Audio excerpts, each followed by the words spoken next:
April 2-ാം തീയതി വരുമെന്ന് നിങ്ങളെല്ലാവരും പ്രതീക്ഷിച്ചിരുന്ന നമ്മുടെ CUET അഡ്മിഷൻ പോർട്ടൽ 6-ാം തീയതി വരുന്ന കാര്യം നിങ്ങളെല്ലാവരും അറിഞ്ഞിട്ടുണ്ടാവുമെന്ന് ഞാൻ പ്രതീക്ഷിക്കുന്നു. അപ്പോൾ 6-ാം തീയതി ഇത് വരുമ്പോഴത്തേക്ക് നിങ്ങൾ എന്തറിഞ്ഞിരിക്കണം എന്നാണ് ഞാൻ മുമ്പ് പറഞ്ഞിട്ടുള്ളത്. നിങ്ങളെല്ലാവരും തന്നെ നിങ്ങൾ പോകാൻ ആഗ്രഹിക്കുന്ന യൂണിവേഴ്സിറ്റിയുടെ, നിങ്ങൾ ചെയ്യാൻ ആഗ്രഹിക്കുന്ന കോഴ്സിൻ്റെ എലിജിബിലിറ്റി ക്രൈറ്റീരിയ അറിഞ്ഞിരിക്കണം. CUETയുടെ ഭാഗമായിട്ടുള്ള തങ്ങളുടെ UG കോഴ്സിലേക്ക് CUET വഴി അഡ്മിഷൻ അല്ലെങ്കിൽ ആ CUET വഴി സ്റ്റുഡൻസിനെ എടുക്കുന്ന ഒരു സെൻട്രൽ യൂണിവേഴ്സിറ്റിയാണ്, വളർന്നുകൊണ്ടിരിക്കുന്ന സെൻട്രൽ യൂണിവേഴ്സിറ്റിയാണ് Central University of South Bihar. 2014 ഇതിൻ്റെ പെർമനൻറ്റ് ക്യാമ്പസിൻ്റെ പണിയൊക്കെ തുടങ്ങിയിട്ടുള്ളത്. പക്ഷേ എങ്കിലും NIST റാങ്കിങ് പ്രകാരം A ഗ്രേഡ് ഉള്ള ഒരു യൂണിവേഴ്സിറ്റി തന്നെയാണ് ഈ Central University of South Bihar. ഇപ്പോൾ പെട്ടെന്ന് എവിടുന്നാണ് Central University of South Bihar വന്നതെന്നല്ലേ? മറ്റ് പല വമ്പൻ യൂണിവേഴ്സിറ്റികളെക്കാളും മുമ്പേ, അതായത് നമുക്കറിയാം CUETയിൽ ഒരുപാട് വമ്പന്മാരുണ്ട്. ഈ വമ്പന്മാർക്കൊക്കെ മുമ്പേ സ്വന്തമായിട്ട് ക്യാമ്പസ് നിർമ്മിച്ചുകൊണ്ടിരിക്കുന്ന അല്ലെങ്കിൽ ക്യാമ്പസിൻ്റെ കൺസ്ട്രക്ഷനൊക്കെ പാതി വഴിയിലായിട്ടുള്ള നമ്മുടെ CUSB തങ്ങളുടെ എലിജിബിലിറ്റി ക്രൈറ്റീരിയ, അവിടെ വളരെ ചുരുക്കം കോഴ്സുകളേ ഉള്ളൂ. 3 കോഴ്സുകളാണ് അണ്ടർ ഗ്രാജുവേഷൻ അവിടെ അവൈലബിൾ ആയിട്ടുള്ളത്. അപ്പോൾ ഈ 3 ഡിഗ്രി കോഴ്സുകളിലേക്കുള്ള എലിജിബിലിറ്റി എത്ര ചെറുതോ ആയിക്കോട്ടെ പുതിയതായിക്കോട്ടെ അവർ റിലീസ് ചെയ്തിട്ടുണ്ട്. സോ അധികം വൈകാതെ നമുക്ക് ആ ഒരു കോഴ്സുകളിലേക്ക് പോകാം. അത്ര വെറൈറ്റി ആയിട്ടുള്ള കോഴ്സുകൾ തന്നെയാണ് അത്യാവശ്യം. അധികം കണ്ടുവരാത്ത ചില ഇൻറ്റഗ്രേറ്റഡ് കോഴ്സുകളാണ് ഈ CUSB നൽകുന്നത്. പക്ഷേ എങ്കിലും അത് നമുക്ക് ഒരുപാട് യൂസ്ഫുൾ ആയിട്ടുള്ള, നമ്മളധികം കേട്ടുകേൾവില്ലാത്ത ചില കോഴ്സുകൾ തന്നെയാണ് സെൻട്രൽ യൂണിവേഴ്സിറ്റികളെ സംബന്ധിച്ച് CUSBയിലുള്ളത്. നമുക്ക് ഏതൊക്കെയാണെന്ന് നോക്കാം. പക്ഷേ നോക്കാൻ പോകുന്നതിന് മുമ്പ് എനിക്ക് പറയാനുള്ളത്, ഇനിയും CUETയെ പറ്റി അവെയർ ആവാത്ത വിദ്യാർത്ഥികളുണ്ടാവും, പാരൻസ് ഉണ്ടാവും, ടീച്ചേഴ്സ് ഉണ്ടാവും. അപ്പോൾ നിങ്ങൾ അറിയുന്നവർ അറിയാത്തവരിലേക്ക് എത്രയും പെട്ടെന്ന് ന്യൂസുകൾ എത്തിക്കുക, വീഡിയോസ് എത്തിക്കുക, മാക്സിമം ഷെയർ ചെയ്യുക, മാക്സിമം ആൾക്കാർ ഈ പരീക്ഷ എഴുതാൻ പ്രേരിപ്പിക്കുക. സോ ഇതെല്ലാം പറഞ്ഞുകൊണ്ട് നമുക്ക് നമ്മുടെ വിഷയങ്ങളിലേക്ക് പോകാം. ഈ വെറൈറ്റി കോഴ്സുകൾ ഏതൊക്കെയാണെന്ന് നമുക്ക് നോക്കാം.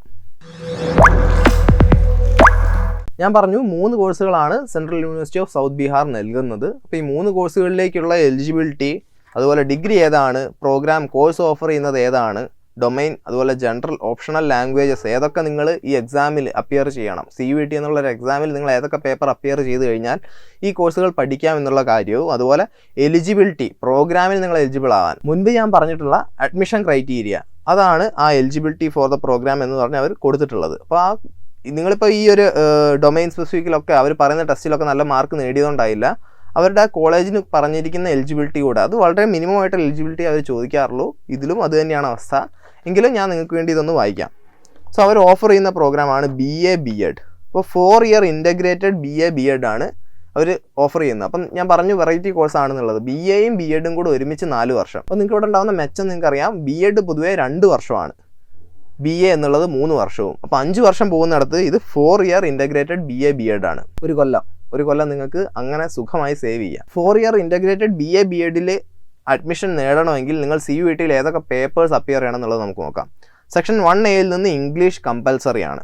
സെക്ഷൻ 2 ഡൊമൈൻ സ്പെസിഫിക് സബ്ജക്റ്റുകൾ നമുക്ക് ഒരുപാട് അവർ പറഞ്ഞിട്ടുണ്ട്, ഏതൊക്കെയാണ് നമുക്ക് നോക്കാം. ടീച്ചിങ് ആപ്റ്റിറ്റ്യൂഡ് എന്തായാലും വേണം, പ്ലസ് ഹിസ്റ്ററി ആണ് പറയുന്നത്. അപ്പോൾ 2 plus geography, political science, economics. അപ്പോൾ മൊത്തം teaching aptitude, history, geography, political science, economics. അപ്പോൾ 5 വിഷയങ്ങളാണ്, 5 ഡൊമൈൻ സ്പെസിഫിക് ടെസ്റ്റുകളാണ് എടുക്കാൻ നമ്മളോട് ഈ ഒരു കോഴ്സിനായിട്ട് ഈ സൗത്ത് ബീഹാർ സെൻട്രൽ യൂണിവേഴ്സിറ്റി നമ്മളോട് ആവശ്യപ്പെടുന്നത്. ഇത് പോരാത്തതിന് ഇംഗ്ലീഷ് കമ്പൽസറി ആയിട്ടുള്ള, നിങ്ങൾക്കറിയാം NTA പറഞ്ഞിട്ടുള്ള പോലെ സെക്ഷൻ 1A നിന്ന് കമ്പൽസറി ആയിട്ടുള്ള ലാംഗ്വേജ് ആയിട്ട് ഇംഗ്ലീഷും ഈ 5 സബ്ജക്റ്റും, പോരാത്തതിന് സെക്ഷൻ 3ലെ ജനറൽ ടെസ്റ്റും കമ്പൽസറി ആണ്. അപ്പോൾ മൊത്തം 1+5+1 7 എക്സാം എഴുതുമ്പോഴാണ് നിങ്ങൾ ഈ 4 ഇയർ ഇൻ്റഗ്രേറ്റഡ് BA B.Edനായിട്ട് എലിജിബിൾ ആവുക. അപ്പോൾ ഈ എക്സാമിലെ സ്കോർ വെച്ചിട്ട്, നിങ്ങളുടെ CUET സ്കോർ വെച്ചിട്ടായിരിക്കും നിങ്ങൾ ഈ ഒരു കോഴ്സ് ചെയ്യാൻ പറ്റുമോ ഇല്ലയോ എന്നുള്ള കാര്യം നമ്മുടെ സെൻട്രൽ യൂണിവേഴ്സിറ്റി തീരുമാനിക്കുക. ഇത് മാത്രം പോരാ, അവിടെ ഈ ഒരു നല്ല മാർക്ക് വാങ്ങി നിങ്ങളിപ്പോൾ ഫസ്റ്റ് റാങ്ക് ആണെങ്കിൽ തന്നെയും പിന്നെ പറയുന്ന എലിജിബിലിറ്റി മീറ്റ് ചെയ്യേണ്ടിയിരിക്കുന്നു. അപ്പം BA B.Edന് എലിജിബിലിറ്റി ആയിട്ട് വരുന്നത് 10+2 or equivalent examination in any stream from any recognized board university with at least 50% marks for general OBC EWS and 45% marks for SC ST PWD candidate. നിങ്ങളൊക്കെ മുമ്പത്തെ ഇഫ്ലുവിൻ്റെ video കണ്ടിട്ടുണ്ടെങ്കിൽ നിങ്ങൾക്കറിയാം ഇതേ കാര്യം തന്നെയാണ് അവരും ചോദിച്ചത്. പക്ഷേ അതിൽ ഇംഗ്ലീഷ് നിർബന്ധമായി പഠിക്കുന്ന ഒരു വിദ്യാർത്ഥി ആയിരിക്കണം എന്നുള്ളൊരു നിർബന്ധം അവർ പിടിച്ചിരുന്നു. പക്ഷേ ഇതിൽ അങ്ങനെ പറയുന്നില്ല. നിങ്ങൾ പഠിക്കുന്ന ഏതെങ്കിലും ബോർഡിൽ നിന്നോ ഏതെങ്കിലും ഒരു സിലബസിൽ +2 അല്ലെ +2ന് തുല്യമായിട്ടുള്ളൊരു പരീക്ഷ എഴുതി പാസ്സായിട്ടുണ്ടായിരിക്കണം.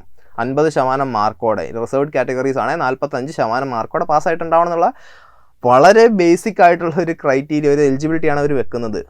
അടുത്ത കോഴ്സിലേക്ക് പോവുകയാണെങ്കിൽ ഇതിൻ്റെ തന്നെ ഒരു സയൻസ് വേർഷനാണ്, അതായത് BSc B.Ed. അതും 4 ഇയർ ഇൻ്റഗ്രേറ്റഡ് BSc B.Ed. അതിൽ അവർ എടുക്കാൻ പറയുന്ന സബ്ജക്ട്സ് ഏതൊക്കെയാണെന്ന് നോക്കാം. കാരണം നമ്മുടെ സെക്ഷൻ 1A കമ്പൽസറി ആണ്, ഇംഗ്ലീഷ് തന്നെയാണ്. സെക്ഷൻ 3 ജനറൽ ടെസ്റ്റും കോമൺ ആണ്. ഇത് രണ്ടും BA BEd ആയിക്കോട്ടെ BSc BEd ആയിക്കോട്ടെ നിങ്ങൾ എഴുതിയേ മതിയാകൂ. ഇനി ഡൊമൈനിലേക്ക് വരുമ്പം അവർ പറയുന്നത് teaching aptitude plus physics plus chemistry plus biology or maths. അപ്പോൾ ഇതിലേതെങ്കിലും, അപ്പം ഈ 4 എണ്ണമാണ് സയൻസിൽ അവരോട് എഴുതാൻ പറയുന്നത്. അതേ സ്ഥാനത്ത് ഹ്യൂമാനിറ്റീസ് ആകുമ്പോഴത്തേക്ക് അത് 5 എണ്ണം ആവുന്നുണ്ട്. ഹ്യൂമാനിറ്റീസിൽ ടീച്ചിങ് ആപ്റ്റിറ്റ്യൂഡിനൊപ്പം 4 സബ്ജക്ട്സ് കൂടെ 4 ഹ്യൂമാനിറ്റീസ് സബ്ജക്ട്സ് കൂടെ പഠിക്കാൻ പറയുമ്പോൾ, സയൻസ് ആകുമ്പോൾ ഒരു ടീച്ചിങ് ആപ്റ്റിറ്റ്യൂഡിനൊപ്പം ഫിസിക്സും കെമിസ്ട്രി ബയോളജി അല്ലെങ്കിൽ മാത്ത് ഇതിലേതെങ്കിലും ഒന്നാണ് പഠിക്കാൻ പറയുന്നത്. ഇതിലേതെങ്കിലും ഒന്നിലാണ് എക്സാം അപ്പിയർ ചെയ്യാൻ പറയുന്നത്. പിന്നെ സെക്ഷൻ 3 ജനറൽ ടെസ്റ്റ് കമ്പൽസറി ആയിട്ടുള്ള കാര്യം തന്നെയാണ്. അത് എല്ലാ കേസിലും കമ്പൽസറി ആണ്. സെൻട്രൽ യൂണിവേഴ്സിറ്റി ഓഫ് സൗത്ത് ബീഹാറിൽ പഠിക്കണമെങ്കിൽ ജനറൽ ടെസ്റ്റ് ഇല്ലാതെ പറ്റില്ല എന്ന് ചുരുക്കം. അതുപോലെ സെക്ഷൻ 1A ഇംഗ്ലീഷും എല്ലായിടത്തും കമ്പൽസറിയാണ്. ബാക്കിയുള്ള കാര്യങ്ങൾ നിങ്ങൾ എടുക്കുന്ന കോഴ്സ് അനുസരിച്ചിരിക്കും. അപ്പോൾ ഇതിൽ ഇവർ പറയുന്നത് 10+2 or equivalent examination in science stream from any recognised board university. ബാക്കി എല്ലാ കണ്ടീഷൻസും സെയിം ആണ്. 50% മാർക്ക്, റിസർവ്ഡ് കാറ്റഗറീസിൽ 45% മാർക്ക്. പക്ഷേ ഇത് സയൻസ് ആയതുകൊണ്ട് തന്നെ നിങ്ങൾ സയൻസ് പഠിച്ചിട്ടുണ്ടാവണം. +1 +2 സയൻസ് പഠിച്ചൊരു വിദ്യാർത്ഥിക്ക് BSc BEd ചെയ്യാൻ പറ്റുള്ളൂ. അതേ സ്ഥാനത്ത് BA BEd സയൻസ് പഠിച്ചൊരു വിദ്യാർത്ഥിക്കും ചെയ്യാം. ഹ്യൂമാനിറ്റീസ് അല്ലെങ്കിൽ കൊമേഴ്സ് പഠിക്കണം എന്നുള്ള നിർബന്ധം അതിൽ വരുന്നില്ല.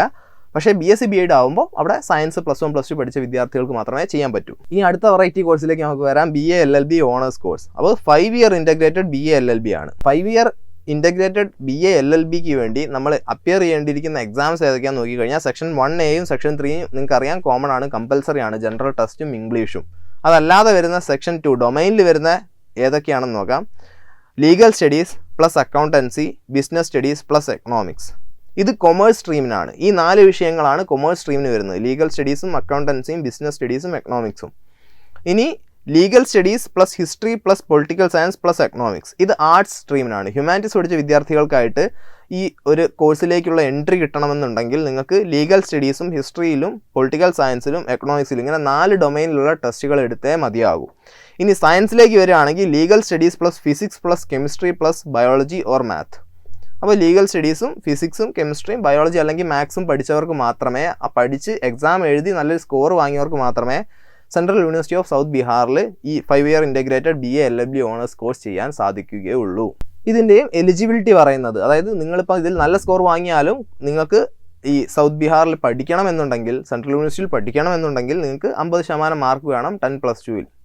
അതിൽ ഒരു സ്ട്രീമും അവർ സ്പെസിഫൈ ചെയ്യുന്നില്ല. കാരണം 3 സ്ട്രീമിലുള്ള വിദ്യാർത്ഥികൾക്കും ഈ ഒരു കോഴ്സിലേക്കുള്ള എൻട്രി ഉണ്ട്. അവർക്ക് എഴുതേണ്ട എക്സാംസ് വേറെയാണെന്നേ ഉള്ളൂ. എങ്കിൽ പോലും ഇംഗ്ലീഷും ജനറൽ ടെസ്റ്റും എല്ലാവരും കമ്പൽസറി ആയിട്ട് എഴുതണം. സോ ഇതാണ് സെൻട്രൽ യൂണിവേഴ്സിറ്റി ഓഫ് സൗത്ത് ബീഹാറിൻ്റെ എലിജിബിലിറ്റി അഡ്മിഷൻ ക്രൈറ്റീരിയാസ്.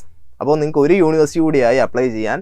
ഈ കോഴ്സിൽ താല്പര്യം തോന്നുന്നവർക്ക് സുഖമായി അവരുടെ സൈറ്റിൽ പോയി കഴിഞ്ഞാൽ എല്ലാ വിവരങ്ങളും കിട്ടും. അവരുടെ സൈറ്റിൽ നിന്ന് തന്നെ കിട്ടിയ നോട്ടിഫിക്കേഷനാണിത്. ഒരു അത്യാവശ്യം നല്ല രീതിക്ക് അപ്ഡേറ്റ് ചെയ്യുന്ന കൂട്ടത്തിലുമാണ്. ചെറിയ യൂണിവേഴ്സിറ്റിയോ പുതിയ യൂണിവേഴ്സിറ്റിയോ അങ്ങനെ എന്തും ആയിക്കോട്ടെ, പക്ഷേ തരുന്ന കോഴ്സുകളും അടിപൊളിയാണ്. അവരുടെ സൈറ്റിൽ പോയാൽ തന്നെ നിങ്ങൾക്ക് മനസ്സിലാവും. വളരെ അപ്ഡേറ്റഡ് ആയിട്ടുള്ള സൈറ്റ് തന്നെയാണ് അവരുടേത്. സോ നിങ്ങൾ താല്പര്യം തോന്നിയെങ്കിൽ അപ്ലൈ ചെയ്യാൻ 6-ാം തീയതി തൊട്ട്. ഇപ്പം നിങ്ങൾക്ക് താല്പര്യം തോന്നിയതുകൊണ്ട് കാര്യമുണ്ട്, നിങ്ങൾ ഇതിനെപ്പറ്റി കൂടുതൽ അറിയുക. പക്ഷേ അപ്ലൈ ചെയ്യണമെങ്കിൽ 6-ാം തീയതി ആവണം. സോ 6-ാം തീയതി വരെ വെയിറ്റ് ചെയ്ത് ഈ കോഴ്സുകൾ ഏതെങ്കിലും താല്പര്യപ്പെട്ട് കഴിഞ്ഞാൽ ഈ ഡൊമൈൻസ് എല്ലാം തന്നെ എടുത്തെഴുതാൻ ശ്രമിക്കുക. ഓരോ ദിവസം കഴിയുമ്പോഴും CUETയിൽ ഓരോരോ വള്ളികൾ അല്ലെങ്കിൽ കുരുക്കുകൾ ഇങ്ങനെ മെല്ലെ മെല്ലെ അഴിഞ്ഞഴിഞ്ഞ് വരികയാണ്. ഓരോ കാര്യങ്ങൾ കൂടുതലായിട്ട് നമ്മൾ അറിയുന്നുണ്ട്. നിങ്ങളിലേക്ക് കൂടുതൽ വാർത്തകൾ എത്തിക്കാൻ പറ്റുന്നതിൽ ഞങ്ങൾക്ക് സന്തോഷമുണ്ട്. നിങ്ങളുടെ സംശയങ്ങൾ തീർത്തു തരാൻ പറ്റുന്നതിന് ഞങ്ങളുടെ ഹെൽപ്പ് ഡെസ്കിനും. CUET പറ്റിയുള്ള ഏതൊരു സംശയവും നിങ്ങൾക്ക് ഹെൽപ്പ് ഡെസ്കിൽ ചോദിക്കാം. അതിന് കൃത്യമായിട്ടൊരു സംശയവും ബാക്കി നിൽക്കാത്ത രീതിയിലുള്ള ഉത്തരങ്ങൾ ഞങ്ങൾ ഹെൽപ്പ് ഡെസ്ക് ടീം പ്രൊവൈഡ് ചെയ്തിരിക്കും. ഇനി ഇതുപോലത്തെ യൂണിവേഴ്സിറ്റീസ് അവരുടെ നോട്ടിഫിക്കേഷൻസ്, അവരുടെ എലിജിബിലിറ്റി ക്രൈറ്റീരിയ, അഡ്മിഷൻ ക്രൈറ്റീരിയ എല്ലാം പുറത്തു വിടുമ്പോൾ എത്രയും പെട്ടെന്ന് നിങ്ങളുടെ അടുത്തേക്ക് എത്തിച്ചേരുന്നതായിരിക്കും. അത് ആദ്യം അല്ലെങ്കിൽ ഏറ്റവും കൃത്യമായിട്ടുള്ള വിവരങ്ങൾ നിങ്ങളിലേക്ക് ആദ്യം എത്താനായി ചാനൽ സബ്സ്ക്രൈബ് ചെയ്യുക. വീഡിയോ ഇഷ്ടപ്പെട്ടു കഴിഞ്ഞാൽ ലൈക്ക് ചെയ്യുക. Keep on supporting us. ഒരുപാട് യൂണിവേഴ്സിറ്റി, ഒരുപാട് കോഴ്സുകൾ ഇനിയും നിങ്ങളുടെ മുന്നിലേക്ക് എത്തിച്ചേരാനുണ്ട്. So keep on watching us. ഞങ്ങൾ CUETയോടൊപ്പം തന്നെ ഓടിക്കൊണ്ടിരിക്കുകയാണ്. CUETയെ സംബന്ധിച്ച് പുതിയൊരു ന്യൂസുമായി, പുതിയൊരു കോഴ്സുമായി, പുതിയൊരു യൂണിവേഴ്സിറ്റിയുമായിട്ട് ഞാൻ ഇനിയും നിങ്ങളുടെ മുന്നിലേക്ക് വരും. So until next time, peace out.